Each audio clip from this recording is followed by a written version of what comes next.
Hello everyone, I'm WHAS 11 Shirlene Shanklin. This February we are celebrating Black History Month with moments that matter. It's a collection of stories of people and places and their impact on our community here in Kentucky and Indiana. We start with Samuel Plato, a man with a vision.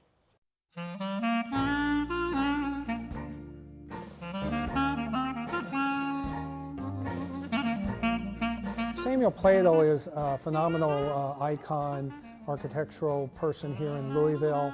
He was born in Wa, Alabama, which is near Tuskegee, Alabama, and his family was involved in the construction trade in that region of Alabama.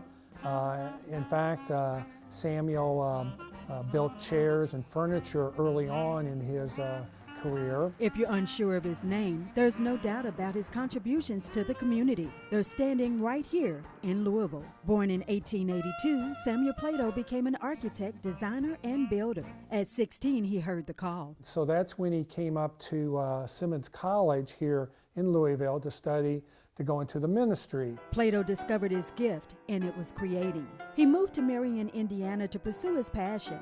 That's where he met his first wife, Nettie. After more than 20 years of marriage, she died of tuberculosis. Plato left Indiana, coming back to Louisville, where he continued his work at Simmons College. At the time, it was also known as State College. He builds a dormitory there for the boys and several other buildings for Simmons College, and his career just sort of took off from there. Plato met his second wife, Elnora, in Louisville. You can find most of his designs in West Louisville. He built 3 buildings on Old Walnut Street: the American Mutual Savings Bank, Mammoth Life Insurance, the Grand Theater, 13th and Broadway, both churches on that corner, St. Augustine and Broadway Temple AME Zion, and the Virginia Avenue School known today as the West End School. Plato terraced the residential homes on that block to Camp Taylor housing units, just to name a few. Plato's legacy would be his buildings. He never had any children. We had heard that there was a distant nephew somewhere in America. We never quite could make contact with this person, but we heard that there was a distant relative. Other than that, we're not aware of any other Plato relatives in the immediate area. Plato did a lot of nice buildings here that still exist, and his house is there. I think it's in the 2500 block of Muhammad Ali. His house still exists, that he built and designed.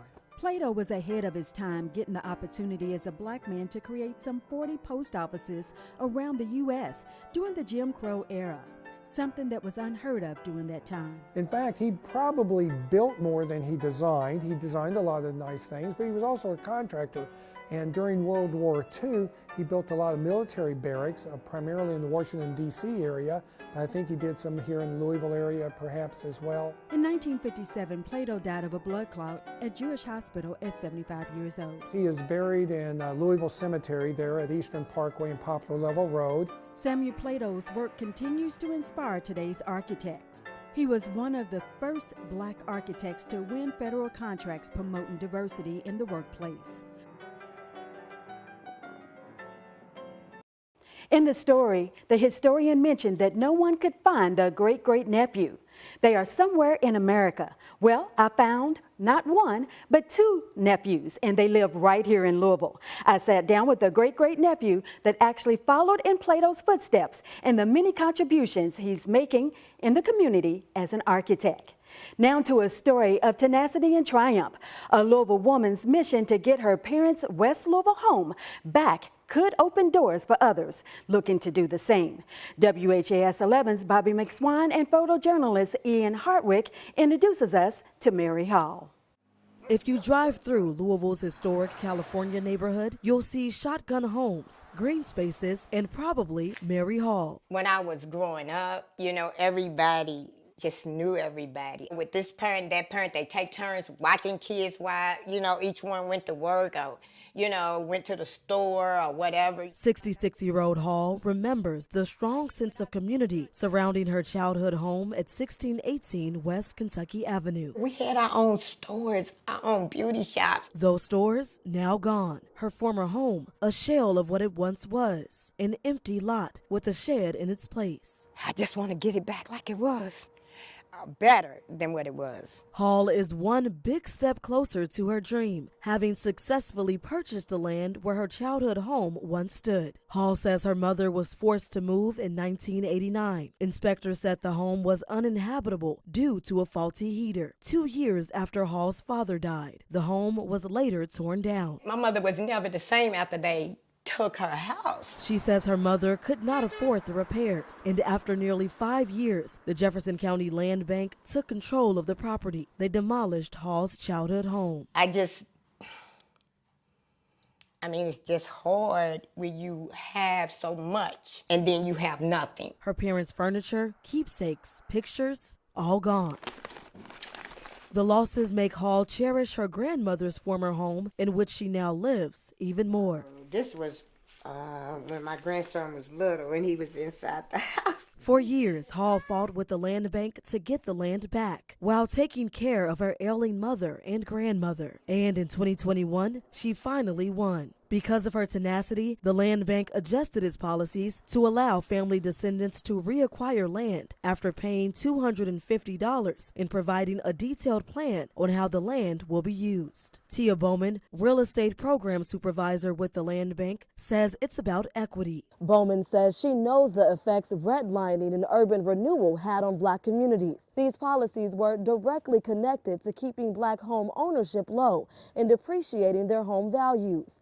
This led to generations of systemic poverty. And I want, people to come back to Granny's property or your aunt's property. They worked hard on these properties. They worked hard to acquire these properties, and they have a legacy. And the land bank is soon implementing a new reunification program that will trace the history of private properties that heirs unknowingly own. It results in wealth. It results in kids going to college. It results in starting your own business. Though Hall got her family's land back, she's not done fighting for others to do the same. She started the Descendants of the California Neighborhood and encourages others to trace their lineage. And if they would just let us build back together, the California neighborhood can strive again. And with Hall's help, it just might. In Louisville, for Moments That Matter, Bobby McSwine with photojournalist Ian Hardwick. This Black History Month, we also celebrate those who are working today for a better tomorrow. And the teenagers that make up the mighty shades of Ebony do just that. Here's WHAS 11's Grace McKenna. The mighty shades of Ebony are making noise for all the right reasons. Not many people do it in our generation, speak out and advocate for other people. The group and nonprofit arm Justice League LOU started out of Mazik Middle, teens with a mission to bridge art and activism. So maybe all we need is a little bit of perspective change, We've been looking to older people to be those leaders. Maybe we just need some youth in there. They've created several music videos, hold literacy and public speaking and advocacy events, always putting passion at the forefront. I really think it's in the name. When you talk about love, outreach, and unity, it's really about loving each other, outreaching to each other, and building ourselves as a community. It's not just about the chance to perform or create. It's about what voices and representation can do. As a young Black girl growing up, I didn't exactly see a lot of heroes that looked like me, like in the media. In one of their latest pushes, Mighty Shades calls on Jack Harlow to form a strategic partnership. Hey, Jack. This is the Mighty Shades of Ebony. Hoping hometown pride will help them make this hometown a better place. I want us to be able to make changes in today's world and not have to wait 5 or 6 years from now to make that change. Let's be the leaders of today. You could choose to see them as a group of kids, but that would be missing the point. We're fighting for our future and we're fighting for what we see right now. A lot of times we get overlooked because of our age. Far more important is how they see themselves. Inherently, I'm manifesting my destiny. Grace McKenna, WHAS 11 on your side. Now to the man behind the music, bringing countless artists to Louisville and celebrating talent in our community. See how Ken Clay has kept the rhythm going for over 50 years. I've become very sensitive, aware of the need for promoting, blackness. So the shop that I had what's called the corner of jazz. Music is called the great healer. It's universal and brings cultures together, interpreting the mood of a movement. Ken Clay learned very early in his career, as the first African-American culture shop in Louisville, that this held true during the civil rights movement in the late 1960s. Clay talks about when the riot broke out at 28th and Greenwood, leaving businesses damaged. What sticks out in his mind when the disturbance ended for that day. That night, I had on my business speaker, outdoor speaker, you know, and one of my employees went and turned on Aretha Franklin's Respect. What you want? And people started at night coming to my building, toward my building, dancing and singing Respect, you know. R-E-S-P-C-T, find out what it means to me. And that was a very moving moment for me, you know.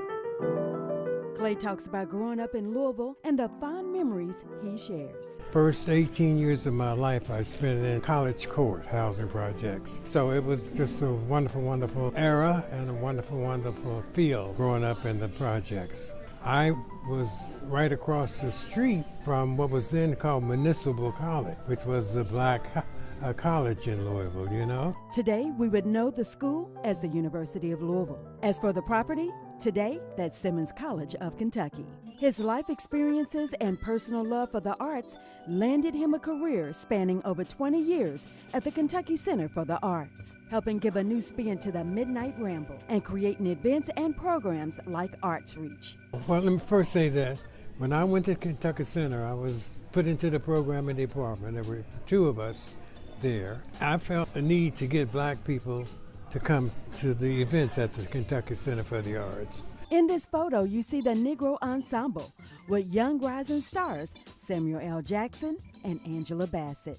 Before black artists could perform at the Kentucky Center, Louisville had a venue that welcomed those artists. It started at the Lyric and another theater in Louisville, but it was a part of what was then called the Chitlin Circuit, where the best of black artists would come through and perform shows. Some of his favorite moments? Maya Angelou, one that I really wanted to meet and greet, and was able to do that, interact with her, have pictures with her. I like the older artists, you know, the Cab Callaways. You know, I used to throw parties out at my house for some of the groups that I would bring in. And I know I brought Cab Calloway in, and after the show, he was over to my house. He and his wife and his daughter were there, you know, and he just had a great time. Clay is a history lesson with many of his awards, co-author of 22 Centuries of Black Louisville, to the many events he still produces today, which includes programming for World Fest. He's leaving a legacy one artist at a time. I think my main legacy would be that I'm promoting black artists, doing things to help not only black artists, but minority artists, small artists, local artists, to really achieve all that they can. In a community as old as Louisville, history surrounds us. It's seen every day in its buildings, but the stories are often forgotten. The same is true in southern Indiana, where one church was well known for helping runaway slaves. Here's WHAS 11's Alden German. This is the basement of the Town Clock Church in New Albany, Indiana, a critical stop on the Underground Railroad for slaves fleeing for their freedom. Opened in 1852, Second Baptist Church in New Albany was then called Second Presbyterian Church and is known locally today as the Town Clock Church.